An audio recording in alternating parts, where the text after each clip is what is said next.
Hello everyone, good morning. Today we are going to do geography chapter number 4, that is industry.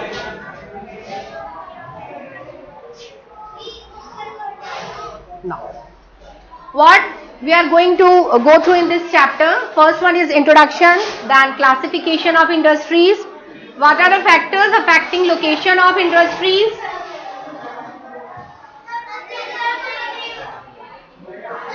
then industrial systems, industrial regions, distribution of major industries, iron and steel industries, timeline of iron and steel industries location, that is in Jamshedpur, why Sakchi was chosen to set up the steel plant, then Petersburg, why iron and steel industry developed in Petersburg, cotton textile industries, that is in Ahmedabad, why textile industry is developed in Ahmedabad, then Osaka. Why textile industry developed in Osaka? Information technology, locational and advantage Silicon Plateau, Bangalore, location advantage of Silicon Valley, California. These are the some important topics which we are going to do in this chapter. It is very important chapter from the point of view of exams.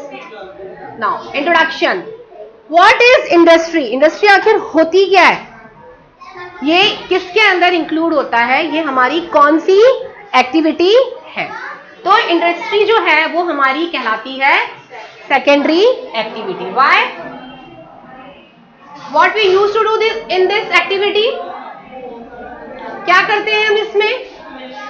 Secondary activities or manufacturing change raw materials into products of more value to people. That means production and extraction of minerals, iron ores and changing the raw material into finished product. All these activities are included in secondary activity. That means industry is also included in secondary activity, right? Example, pulp change into paper and paper into a notebook. कोई भी pulp जब as a raw material processing के लिए किसी भी manufacturing industry में जाता है, क्या बनने के लिए जाता है? एक पेपर बनने के लिए, एक फिनिश प्रोडक्ट बनने के लिए, एक ऐसा प्रोडक्ट जो हमारे लिए कंजप्शन करने के बाद क्या हो, यूजेबल हो. तो pulp change into paper and the paper into a notebook. Got it? Any doubt? आगे चले. इंडस्ट्री समझ में आया कि इंडस्ट्री आखिर होती क्या है? कि किसी भी रॉ मटेरियल को फर्दर प्रोसेसिंग करता है, ऐसे प्रोसेस करता है कि एज ए फिनिश प्रोडक्ट हमारे पास आए और हम उसको कंज्यूम कर सकें. आ गई बात समझ में?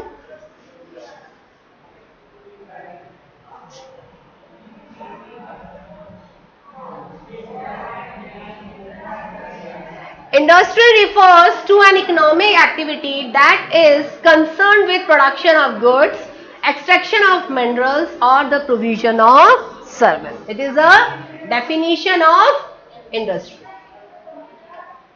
Example, iron and steel industry, production of goods, coal mining industry, that is extraction of coal, and tourism industry, it is service provider. अब हम बात करते हैं कि मैम ये सर्विस प्रोवाइड कर रहा है, तो इसमें ऐसा कौन सा रॉ मटेरियल प्रोवाइड कर रहा है हमें कि हमने इसको इंडस्ट्री में ले लिया? बताइए. Service provider. यहां क्या बात कर रहे हैं हम? Service provider. हमें ये चीज समझ में आ गया कि आयरन एंड इंडस्ट्रीज में हम प्रोडक्शन कर रहे हैं गुड्स का. रॉ आयरन को हमने एक फिनिश प्रोडक्ट में निकाला, फिर हमने कोल निकाला माइंस के थ्रू. ये भी हमारा क्या हो गया? रॉ मटेरियल को फिनिशिंग के लिए हम मैन्युफैक्चरिंग के लिए लेके जाएंगे. लेकिन जब बात आती है टूरिज्म इंडस्ट्री की, तो यहाँ पे सर्विस प्रोवाइडर का क्या मतलब आया? बताइए. सर्विस प्रोवाइडर भी एक तरह का हमारा क्या है? Raw material. हम कहीं पे भी टूरिस्ट प्लेस वगैरह घूमने जाते हैं, हमें जिसके बारे में नॉलेज नहीं होती है, तो what we will do? We hire a guide. एक गाइड को हम हायर करते हैं जो हमारे वहां के फोर्ट और पैलेसेस के बारे में बताता है. तो वो हमें क्या कर रहा है? सर्विस प्रोवाइड कर रहा है. वो वहां की हमें जो भी नॉलेज प्रोवाइड कर रहा है वो हमारे लिए क्या है? Raw material. क्या है हमारे लिए? Raw material. और जो पूरा हमें पैलेसेस और फोर्ट के बारे में पूरा इंट्रोडक्शन दे देता है, उसकी ड्यूटी जहां ओवर हो जाती है तो वो रॉ मटेरियल किस में कन्वर्ट हो जाता है ड्यूटी खत्म होते ही? एक फिनिश प्रोडक्ट में। आ रही बात समझ में? तो आज कितनी बड़ी बड़ी टूरिज्म इंडस्ट्रीज है कि नहीं है, टूर्स एंड ट्रेवल्स है कि नहीं है? भाई आपको सर्विस प्रोवाइड करवा रहा है, आपको बस की सर्विस प्रोवाइड करवा रहा है, आपको गाइडिंग प्रोवाइड करवा रहा है, आपको होटल्स की सर्विस प्रोवाइड करवा रहा है कि नहीं? आपको गाइड की फैसिलिटी प्रोवाइड करवा रहा है। तो ये क्या है? आपका डेस्टिनेशन तक पहुंचना, पूरी चीजों पे घूमना, पूरे आपके मॉन्यूमेंट्स हो गए, हिस्टोरिकल प्लेसेस हो गए, आपने जो भी टूरिस्ट के थ्रू, आपने ट्रैवल गाइड के थ्रू जो भी आपने बुकिंग करवाई है, आपकी स्टार्टिंग से लेके एंड पॉइंट, तो आपका स्टार्टिंग क्या हो गया? आपका रॉ मटेरियल, और आपका एंडिंग क्या कहलाएगा? Finish product. क्यों? क्योंकि उस वक्त उसकी ड्यूटी कंप्लीट हो गई है। तो इट में arise one question, why, how could you say that the service provider is also included in the service sector, that is secondary? आ गई बात समझ में? क्लियर हुई है बात? नो। अब बात आती है क्लासिफिकेशन ऑफ इंडस्ट्री। क्या पढ़ने वाले हैं हम? क्लासिफिकेशन, कि इंडस्ट्रीज को हमने आखिर क्लासिफाई कैसे किया है, इसको डिवाइड किस बेसिस पे किया है। कि एक इंडस्ट्री खोल ली, अब वो किसी भी तरह की हो सकती है ना, हो सकता है वो बहुत ज्यादा पोल्यूशन निकालता हो, तो क्या वो आप रेसिडेंशियल एरिया में खोल सकते हो सकता है जो आप प्रोसेसिंग कर रहे हो उसमें शोर बहुत ज्यादा होता, नॉइज पोल्यूशन बहुत ज्यादा होता, तो क्या आप उसको रेसिडेंशियल एरिया में खोल सकते हो? नहीं खोल सकते ना। तो हमने कुछ इंडस्ट्रीज को क्लासिफाई किया है according to their raw material. Industries can be classified on the basis of their raw material, on the basis of their size. एक कमरे की इंडस्ट्री भी हो सकती है और 10 फ्लोर की भी इंडस्ट्री हो सकती है। Then on the basis of ownership, इसका एक ओनरशिप एक इंडिविजुअल भी हो सकता है, ग्रुप ऑफ इंडिविजुअल्स भी हो सकता है, और गवर्नमेंट भी इंक्लूड हो सकता है। क्लियर है? किसी को कोई डाउट? चलिए फर्स्ट पॉइंट हम पढ़ते हैं इसका, on the basis of raw material. First आता है agro based industry. Agro based industries क्या हो गई? ऐसी इंडस्ट्रीज जो टोटली डिपेंड होती है एग्रीकल्चर सेक्टर पे। आइए पढ़ते हैं इसको। Agro based industries use plant and animal based product as their raw material. Example, food processing, vegetable oils, cotton textile, dairy products and the leather industry. तो agro based industries क्या हुई? ऐसी industries जो अपने प्रोसेसिंग में क्या use में लेती है, एज ए इनपुट क्या यूज में लेती है? वो प्लांट्स का रो और एनिमल्स का रो। क्या यूज में लेती है? प्लांट्स का रो एंड एनिमल्स का row. Next, mineral based industry. Mineral based industries क्या होंगी? यूज मिनरल और as their raw material. The product of these industries feed other industries, for example iron made from iron ore। तो mineral based industries क्या हो गई? ऐसी industries जो as a raw material क्या यूज में रहती है? और को हमने साइंस में पढ़ा है। और क्या होता है? एक रॉ मटेरियल होता है, कच्चा माल जिसको हम कहते हैं, जिसकी फर्दर प्रोसेसिंग करके एक प्योर आयरन रॉड तैयार की जाती है।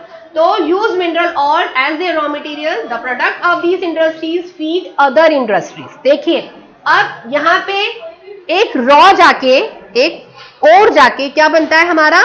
आयरन। आयरन फर्दर आगे जाके एज ए इनपुट क्या हो रहा है? वो दोबारा यूज में आ रहा है कि नहीं? The product of these industries feed other industries. मतलब अगेन यहाँ पे आयरन क्या बन गया? इनपुट दूसरी इंडस्ट्रीज के लिए। क्लियर है? बात समझ आ रही है? किसी को कोई डाउट है तो आप पूछ ले।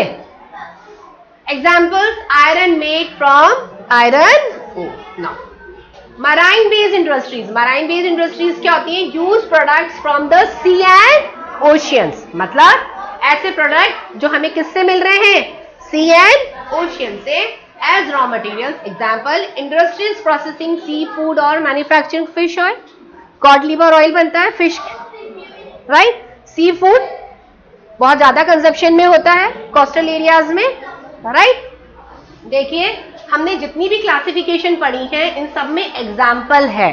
तो आप जब भी किसी भी क्वेश्चन को अटेम्प्ट करें इंडस्ट्री वाले चैप्टर का, तो आपको उसको डिफाइन करके क्या बताना है, example. It is one of the most important, जिससे चेकर को हम टीचर्स को ये समझ में आ जाए कि हाँ आपको ये पॉइंट समझ में आ गया है, आप क्लियर है अगर आप एग्जाम्पल देते हैं तो. और कोशिश हमेशा ये करें ज्योग्राफी में कि जब भी आपको डिफाइन कर रहे हैं, डिस्टिंग्विश कर रहे हैं, XYZ ज्योग्राफी से रिलेटेड कुछ भी कर रहे हैं, अगर उसमें एग्जाम्पल है तो प्लीज एग्जाम्पल को समझाएं. Got it? चलिए. Now forest based industries use forest produce as raw material. मतलब फॉरेस्ट भी हमारे लिए क्या है, यूजफुल है. वो हमें क्या प्रोवाइड कराता है, raw material. Example pulp and the paper, pharmaceuticals, furniture and buildings, all are used as a raw material for the further processing. Clear हुई ये बात? यहां तक किसी को कोई डाउट है? फिर हम पढ़ने जा रहे हैं on the basis of size. Classification on the basis of raw material clear हुआ? Shall we move? चल. On the basis of size. Size क्या कहता है हमें? कोई भी बिजनेस, यहां हम बात करें इंडस्ट्री की, तो कोई भी इंडस्ट्री छोटा या बड़ा हो सकता है. जरूरी नहीं है कि मैं इंडस्ट्री स्टार्ट कर रही हूं तो मेरे पास 4-5 रूम्स का होना चाहिए, 15-20 लेबर होनी चाहिए. It's not compulsory. स्मॉल भी होता है, कॉटेज भी होता है और लार्ज स्केल इंडस्ट्रीज भी होती हैं. डिपेंड करते हैं कि आप किस तरह का काम कर रहे हैं, कैसा आप रॉ मटेरियल यूज में ले रहे हैं. क्लियर हुई है बात? Now small scale industries use lesser amount of capital and technology. Small scale industries क्या करेगा? स्मॉल स्केल इंडस्ट्रीज क्या करेगा? स्मॉल स्केल इंडस्ट्रीज वो इंडस्ट्रीज होती हैं जो लेस अमाउंट में कैपिटल यूज में लेती है. स्मॉल से ही देखिए आइडेंटिफाई हो रहा है. क्या हो रहा है? स्मॉल से ही आइडेंटिफाई हो रहा है कि स्मॉल इंडस्ट्रीज वो इंडस्ट्रीज होती हैं जो अपनी इंडस्ट्रीज को सेटअप करने के लिए क्या करती हैं, small amount of capital use में लेती हैं. एग्जाम्पल देखिए, कैपिटल भी कम होगी और टेक्नोलॉजी भी ज्यादा एडवांस नहीं होगी. क्यों? क्योंकि टेक्नोलॉजी अगर एडवांस यूज में लेंगे तो हमें उसमें इन्वेस्टमेंट भी ज्यादा करना पड़ेगा. तो ये स्मॉल इंडस्ट्रीज की बस की बात नहीं होती है. तो ये चीज आप हमेशा ध्यान में रखें कि small scale industries are those industries which use small amount of capital and technology but not in advance. Modern use में ले सकते हैं लेकिन एडवांस टेक्नोलॉजी हम यूज में नहीं ले सकते. Example, cottage and household industries where the products are manufactured by hand. देखिए प्रोडक्ट्स कैसे मैन्युफैक्चर किए जा रहे हैं, by the hand and by the artisans. Basket weaving, pottery and other handicraft are product of cottage industry और we can say small scale industry. इसमें भी हमें ज्यादा लेबर की रिक्वायरमेंट नहीं होगी. अगर होगी तो हम 10 लेबर को एक साथ एक कमरे में बिठा के एक इंडस्ट्री सेटअप कर सकते हैं.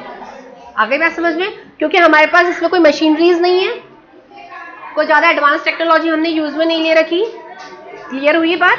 तो स्मॉल स्केल इंडस्ट्रीज क्या होंगी जिसमें लेस अमाउंट और मॉडर्न टेक्नोलॉजी हम यूज में ले रहे हैं. क्लियर है?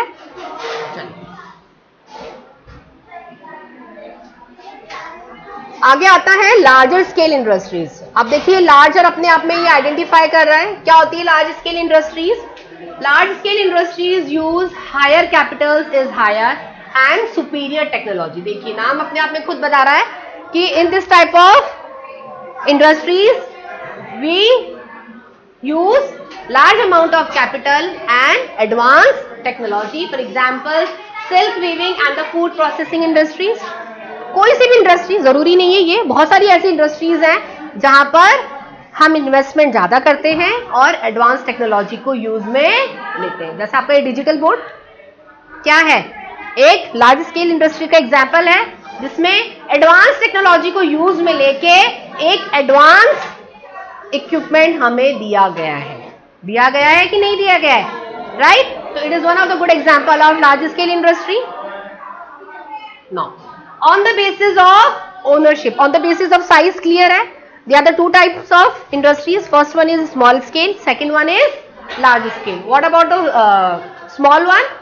We require small amount of capital and not modern technology, right, ज्यादा एडवांस टेक्नोलॉजी हम इसमें यूज में नहीं लेते हैं. और on the basis of in the large scale industries what we used to do, we require large amount of capital and advanced technology. Clear? Any doubt? On the basis of ownership, now on the basis of ownership, first one is private sector industries, owned and operated by individuals or a group of individuals. Example, Reliance Industries Limited and ITC Limited. These are the some example of the private sector industries. Private sector industries are those industries which are regulated or owned by individuals. आया समझ में? जिसमें सारी property के right, सारी ownership एक individual के हाथ में होगी. That is called the private. कि ये प्रॉपर्टी मुझे बिलोंग करती है, मेरी है, इसमें और किसी की हिस्सेदारी नहीं है. तो that is called the private sector industry. Example, Reliance. All are very aware of Reliance Industry and ITC Limited also. No. Public sector industries. Public sector industries क्या होती हैं? Public sector industries owned and operated by the government. जिसके अंदर proper role किसका होता है? Public का. मतलब ऐसी इंडस्ट्रीज, ऐसा सेक्टर जो रेगुलेट किया जाता है गवर्नमेंट के द्वारा. आई समझ में? गवर्नमेंट के अंदर में हम वर्क कर रहे हैं. जैसे हम बोलते हैं government services, government jobs, right. Own and operated by the government. Example, Hindustan aeronauticals limited. It is also regulated by the government. सारे रूल्स, रेगुलेशन, पॉलिसीज किसकी चलती है इसके अंदर? गवर्नमेंट की. इसके अंदर हम इंडिविजुअल्स का कोई इंटरफेयर नहीं होता, बस हम उनके लिए काम करते हैं, right. And steel authority of India limited. Clear है बेटा? ये एग्जाम्पल जरूर याद में रखिएगा. एग्जाम्पल देने बहुत ज्यादा जरूरी है, right. Now, joint sector industries own and operated by the state. Own and operated by state and individuals और a group of individual. Example, Maruti Udyog limited. Joint sector industries क्या होती है? जो ओन और ऑपरेट किसके द्वारा करी जा रही है? स्टेट के द्वारा. लेकिन प्रॉपरली स्टेट के द्वारा नहीं है. इसके अंदर कुछ पार्टनरशिप किसकी भी होती है? इंडिविजुअल्स की और ग्रुप ऑफ इंडिविजुअल्स की. आ रही बात समझ में? क्लियर हुआ? एक बार दोबारा समझिए. जॉइंट सेक्टर क्या होता है? मान लीजिए VNR नाम की कोई कंपनी है. VNR नाम की कोई कंपनी है. अब इसको कुछ इन्वेस्टमेंट की जरूरत है. किसकी जरूरत है? इन्वेस्टमेंट की जरूरत है. इसने स्टेट अथॉरिटी से काउंसिल किया. किससे किया? स्टेट अथॉरिटी से काउंसिल करने का मतलब है कि स्टेट से उन्होंने थोड़ी सी एज ए फाइनेंशियली थोड़ी सी हेल्प मांगी. तो इसमें क्या होगा? गवर्नमेंट भी अब हिस्सेदारी बन जाएगा. लेकिन कौन सा गवर्नमेंट? स्टेट. कौन सा गवर्नमेंट? State, right. तो that is the joint sector. Clear हुई बात? कोई डाउट है तो पूछ लीजिएगा.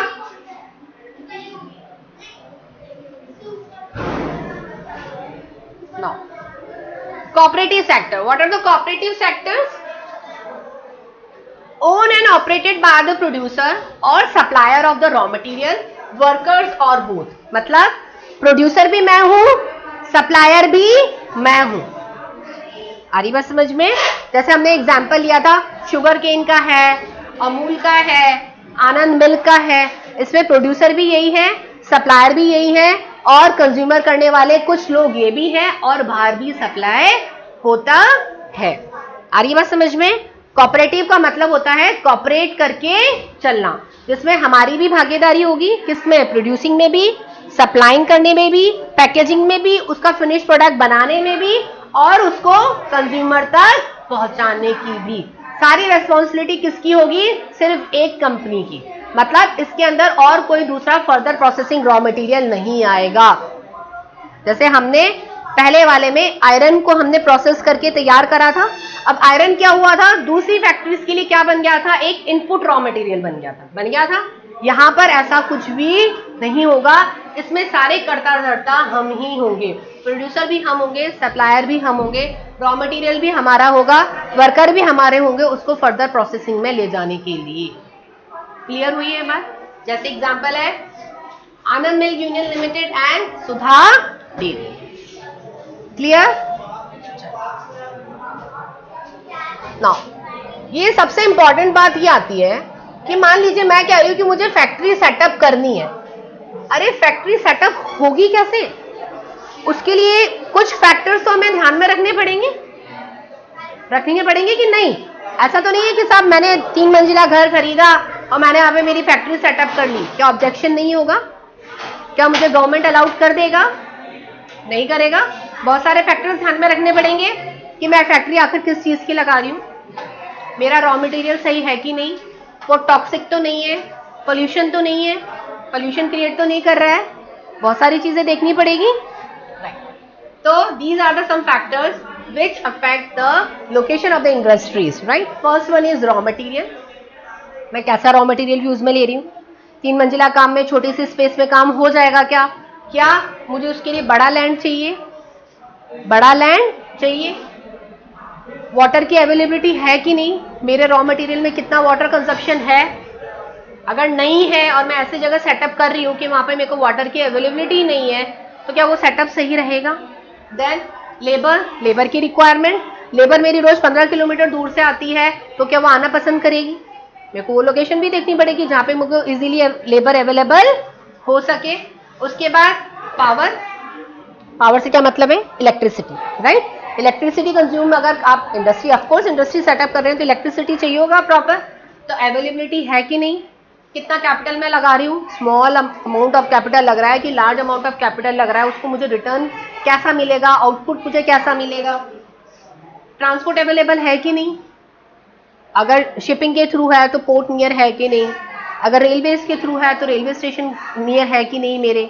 मुझे ट्रांसपोर्ट की फैसिलिटी मिल पाएगी कि नहीं मिल पाएगी? वहाँ पे ट्रक की फैसिलिटी है कि नहीं, राइट? तो ये सारे फैक्टर्स हमें देखने पड़ेंगे। उसके बाद लास्ट आता है हमारा मार्केट, कि अगर मेरा रॉ मटेरियल फर्दर प्रोसेसिंग करके एज ए आउटपुट तैयार है तो मेरा मार्केट भी रेडी है कि नहीं? जो मैंने आज मेरा प्रोडक्ट बनाया है उसके लिए मेरे पास मार्केट अवेलेबल है कि नहीं? सामान तो बना के तैयार, लेकिन उसके लिए कंजप्शन के लिए मार्केट ही नहीं है, right? So these are the some very important factors which is required at the time of setting up industry. Clear? Sometimes the government provides incentives like subsidized power, lower transport cost and other manufacturing so that industry may be located in backward areas. कई बार क्या होता है, industries को backward areas में setup करना पड़ता है, वो हमारी मजबूरी हो जाती है। क्यों? क्योंकि हम किस तरह का फिनिश प्रोडक्ट तैयार कर रहे हैं वो हमें बैकवर्ड एरिया में ही करना पड़ेगा। हो सकता है पोल्यूशन क्रिएट करता हो, नॉइज पोल्यूशन क्रिएट करता हो या एयर पोल्यूशन क्रिएट करता हो, उसका सेटअप हमें बाहर ही रखना पड़ेगा बैकवर्ड एरियाज में। तो इन केस में हमें गवर्नमेंट कुछ सब्सिडी प्रोवाइड करती है, कुछ छूट प्रोवाइड करती है, कुछ इंसेंटिव्स हमें प्रोवाइड करती है कि भाई अगर आप ट्रांसपोर्ट करते हैं तो उसमें आपका कुछ खर्चा हम कुछ कम कर देंगे, राइट? ट्रांसपोर्ट के चार्जेस हम आपके कुछ कम कर देंगे, या आपको जो हम इलेक्ट्रिसिटी प्रोवाइड कर रहे हैं, कमर्शियल और डोमेस्टिक अलग अलग होती है। इलेक्ट्रिसिटी जो हमारे घरों में आती है और जो इंडस्ट्रीज में यूज होती है वो अलग अलग नाम से आती है, राइट? तो उसमें हम आपको कुछ सब्सिडी प्रोवाइड करवा देंगे। तो इस तरह के कुछ इंसेंटिव्स होते हैं जो गवर्नमेंट एक प्रोड्यूसर को और सप्लायर को प्रोवाइड करवाता है। चलिए, उसके बाद हम आते हैं हमारे नेक्स्ट टॉपिक पे, दैट इज इंडस्ट्रियल सिस्टम। अभी तक किसी को कोई डाउट है बेटा तो आप पूछ सकते हैं। क्लियर हो रहा है? Now, industrial system. An industrial system consist of input, process and output. कोई भी इंडस्ट्री जब हम सेटअप करते हैं, कहते हैं हमारी इंडस्ट्री है, तो भाई इंडस्ट्री करती क्या है? मेरी इंडस्ट्री रॉ मटेरियल को एज ए इनपुट लेती है, फिर मैन्युफैक्चरिंग जो होता है मेरा वहां प्रोसेसिंग होता है, उसके बाद मेरा फाइनल प्रोडक्ट एज आउटपुट निकल के आता है। That is total industry system. भाई यही होगा ना इंडस्ट्री में। ऐसा तो नहीं कि रॉ मटेरियल लाके रख दिया उसके बाद उस पर ध्यान ही नहीं दिया, राइट? तो इंडस्ट्रियल सिस्टम क्या होता है? इनपुट कंसिस्ट करता है, उसकी प्रोसेसिंग करता है और देन उसका फाइनल प्रोडक्ट निकालता है। फिर हमारा इनपुट क्या इंक्लूड करता है? बात आती है कि हमारा इनपुट जो है वो इंक्लूड करता है रॉ मटेरियल को, लेबर को। भाई आप कोई भी प्रोडक्ट अगर फिनिश प्रोडक्ट निकल के आ रहा है बाहर, मान लीजिए ये पेन है, तो ये रॉ मटेरियल आया होगा, इसको मैन्युफैक्चर करने में लेबर्स ने काम भी किया होगा, मशीन भी यूज आई होगी, इलेक्ट्रिसिटी भी आई होगी कि नहीं, फिर इसकी पैकेजिंग भी हुई होगी, फिर ये ट्रांसपोर्ट करके मार्केट में सेल होने के लिए भी आया होगा। तो सेल होने तक का हमारा जो कॉस्टिंग होगी वो सारी इस पेन के अंदर इंक्लूड होगा कि नहीं होगा? या 5 रुपए का मेरे को बैठा तो मैंने 5 रुपए में बेच दिया, फिर मैंने प्रॉफिट क्या कमाया? आ रही है बात समझ में? तो हमारा जो इनपुट है वो इंक्लूड करता है, क्या क्या इंक्लूड करता है कि इनपुट हमारा रॉ मटेरियल, उसके बाद लेबर जिसने उस पर काम किया, फिर cost of land. Cost of land में मतलब वो जमीन पे जितनी भी मशीनरीज हुई, पावर हुआ, वाटर हुआ, सब कंजप्शन आ गया। उसके बाद पावर आ गया और अदर इंफ्रास्ट्रक्चर। अदर इंफ्रास्ट्रक्चर का मतलब हो गया इसकी पैकेजिंग, फिर ट्रांसपोर्ट के थ्रू इसको पहुंचाना। आ गई बात समझ में? क्लियर हुई है बात? द प्रोसेस इज, अब ये तो हमारा इनपुट था, ये हमारा इनपुट था। फिर प्रोसेस क्या इंक्लूड करेगा? Wide range of activities that convert the raw material into the finished product. अब मेरा यहाँ पे रॉ मटेरियल क्या हो रहा है, फर्दर प्रोसेसिंग के लिए यहाँ पर आएगा। यहाँ पे क्या होगा? मशीनों के अंदर मेरा रॉ मटेरियल जाएगा कि नहीं? एक फिनिश प्रोडक्ट बनने के लिए, एक आउटपुट, मुझे एक रिजल्ट मिलने के लिए मेरा इनपुट कहाँ जाएगा? रॉ मटेरियल मेरा यहाँ पे क्या था? इनपुट। अभी कहाँ पे जाएगा? प्रोसेस होने के लिए जाएगा, मैन्युफैक्चरिंग के लिए मशीनों के अंदर जाएगा। मशीनों में से कन्वर्ट होके वो क्या निकलेगा? Finish product. एक फिनिश प्रोडक्ट अब मेरा क्या आएगा? आउटपुट, मेरा रिजल्ट, कि मेरा आखिर प्रोडक्ट क्या बना है। तो the products are the end products and the income earn from it. अभी मेरा आउटपुट कहाँ जाएगा? मार्केट में सेल होने के लिए। अब फिर मुझे क्या होगा? प्रॉफिट होगा कि नहीं? क्लियर हो रही है बेटा ये बात? समझ आ रहा है? समझ आ रहा है कि हमारी कोई सी भी इंडस्ट्री हो वो 3 फैक्टर्स पे डिपेंड है। पहला उसका इनपुट, दूसरा उसका प्रोसेसिंग और तीसरा उसका आउटपुट। आज हम जो भी वर्क कर रहे हैं किसके लिए कर रहे हैं? आउटपुट के लिए, एक प्रॉफिट के लिए कर रहे हैं कि नहीं? तो हमारी इंडस्ट्रीज भी हमारे ये तीनों फैक्टर्स के ऊपर डिपेंड है। इनपुट में मेरा रॉ मटेरियल आ गया, फिर प्रोसेसिंग में मेरा जो रॉ मटेरियल है वो फर्दर प्रोसेसिंग के लिए जाएगा, देन उसके बाद मेरा आउटपुट, फिर जाएगा मेरा आउटपुट जो मुझे एक एंड प्रोडक्ट देगा जिससे मुझे अर्निंग स्टार्ट हो जाएगी। क्लियर? चलो उसके बाद आते हैं हम इंडस्ट्रियल रीजन्स। इंडस्ट्रियल रीजन से क्या मतलब है? When a number of industries locate close to each other, हम कहते हैं इंडस्ट्रियल एरिया है। बात करते हैं हम कई बार, क्या बोलते हैं? ये इंडस्ट्रियल एरिया है। मतलब यहाँ पर पूरा एरिया किससे कवर है? सिर्फ और सिर्फ इंडस्ट्रीज से। मतलब एक के बाद एक के बाद एक के बाद सारी इंडस्ट्रीज यहाँ पर सेटअप हैं। तो कई बार ऐसा होता है कि एक इंडस्ट्री का फिनिश प्रोडक्ट दूसरी इंडस्ट्री के लिए रॉ मटेरियल बन जाता है। आ रही है बात समझ में? मान लीजिए मेरे कपड़े की फैक्ट्री है, तो जो यार्न प्रोड्यूसर था, जो कॉटन मैन्युफैक्चरिंग का था, जो कॉटन को फर्दर प्रोसेस करता है, वो मुझे क्या देता है?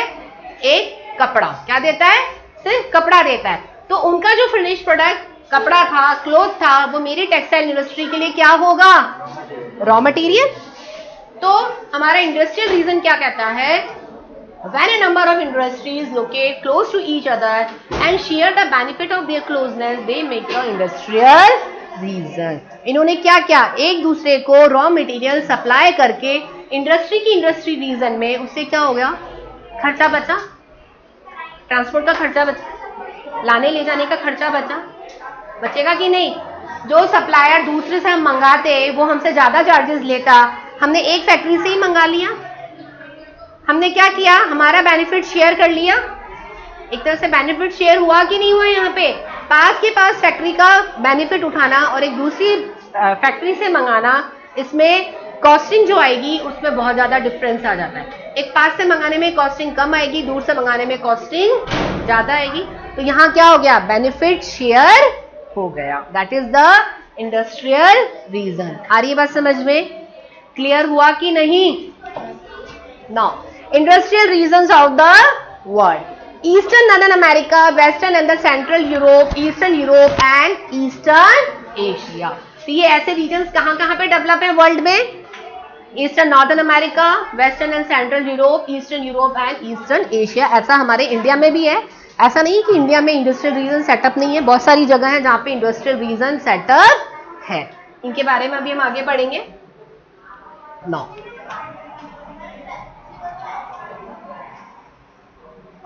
देखिए, इंडस्ट्रियल रीजन इन इंडिया कहाँ कहाँ पर है? मुंबई पुणे क्लस्टर, क्लस्टर मतलब जो बीच का जो हाईवे वाला पोर्शन होता है ना, एरिया जहाँ पे दोनों तरफ हम देखते हैं इंडस्ट्रीज है वो। Then Bangalore Tamil Nadu region, Hooghly region, Ahmedabad Baroda region, Chota Nagpur industrial band, Visakhapatnam Guntur band, Gurgaon Delhi Meerut region and the Kollam Thiruvananthapuram industrial cluster. These are the some industrial region which are setup in India. तो ये आप जरूर से याद कर लें, ये बहुत इंपॉर्टेंट है। ये हमारे 1.5 मार्क्स में आता है कि कुछ इंडस्ट्रीज के नाम बताइए जो इंडिया में सेटअप है, इंडस्ट्री रीजन्स के नाम, क्योंकि ये सारी इंडस्ट्रीज क्या है? क्लोज हैं, पूरे एक के बाद लगी हुई है, पूरा इंडस्ट्री सेक्टर जिसको हम कहते हैं। Clear? No. Distribution of major industries. The world major industries are the iron and industries. हमारे देश की सबसे बड़ी जो इंडस्ट्रीज है, जो सबसे ज्यादा रॉ मटेरियल प्रोवाइड करवाती है दूसरी इंडस्ट्रीज के लिए, तो वो कौन सी है हमारी? Iron and steel industry, textile industry and the information technology, that is IT industry. तो all these three are the very important industry. Iron and steel and textile industries are the older industries, while information technology is an emerging industry. Iron और steel और textile तो काफी सालों से चल रहा है, लेकिन जो IT इंडस्ट्री में जो बूम अप आया है, जो एक एडवांस टेक्नोलॉजी को लेकर आया है, वो हमारे लिए एक नया ट्रेंड है, right? Iron and steel industry, this is a feeder industry. Feeder industry का मतलब समझ रहे हैं कि फिनिश प्रोडक्ट किसी का क्या बन गया? फिनिश प्रोडक्ट किसी के लिए क्या बन गया? Raw material. This is a feeder industry whose products are used as raw material for other industries. The input of these industries include raw materials such as iron ore, coal, limestone, along with labor, capital sites and other infrastructures. The process of converting iron ore into steel involves many stages. The raw material is put in the blast furnace where it undergoes smelting, then it is refined. That is, एक process बताया गया है कि आप iron ore को एक finish product में, एक आयरन की फॉर्म में किस तरह से लेकर आते हैं। ये हमारी बुक के अंदर भी मेंशन है, स्मेल्टिंग फर्नेस वाला ये डायग्राम हमारी बुक के अंदर मेंशन है, ये हम करेंगे जरूर। The output obtained is steel which may be used by other industries as raw material. Iron and steel. Steel is often called the backbone of the modern industry.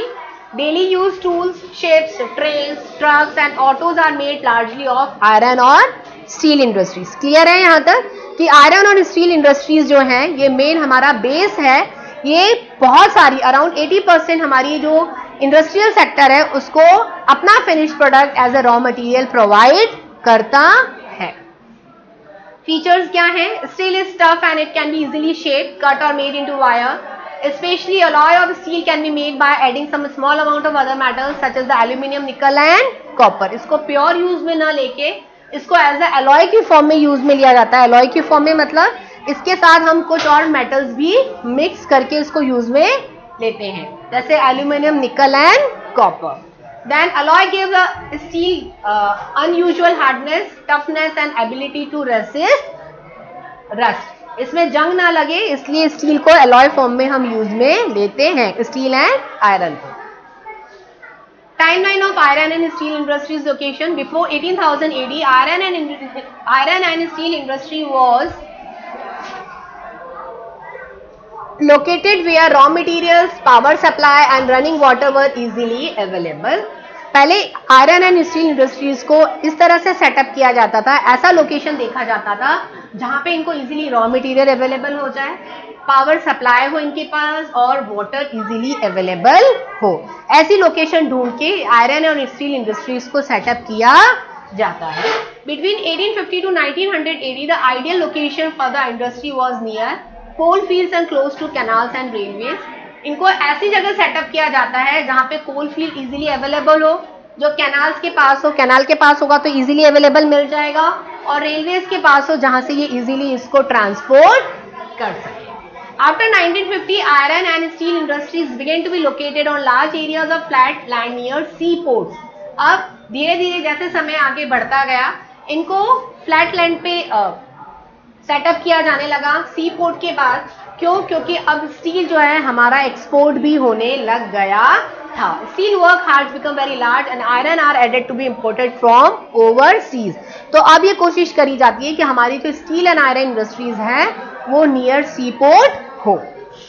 Location of iron industry in the world is Germany, USA, China, Japan and Russia. These are the examples. Location of iron and steel industry in India is Bhilai, Chhattisgarh, Durgapur, Barunpur, West Bengal, Rourkela, Odisha, Bokaro, Jamshedpur and Jharkhand. Other important steel industries, that is Bhadravati and Vijayanagar in Karnataka, Visakhapatnam in Andhra Pradesh, Salem in Tamil Nadu. So class, we have learned about the iron and steel industries. Got it? Any doubt regarding this topic? So today's class I'm going to get over. Hope you like this. समझ में आया सभी को? अगर कोई भी query हो, कोई भी क्वेश्चन हो तो आप मुझसे पूछ सकते हैं. Today is our first part and the second part we will do in our next class. Till then, thank you.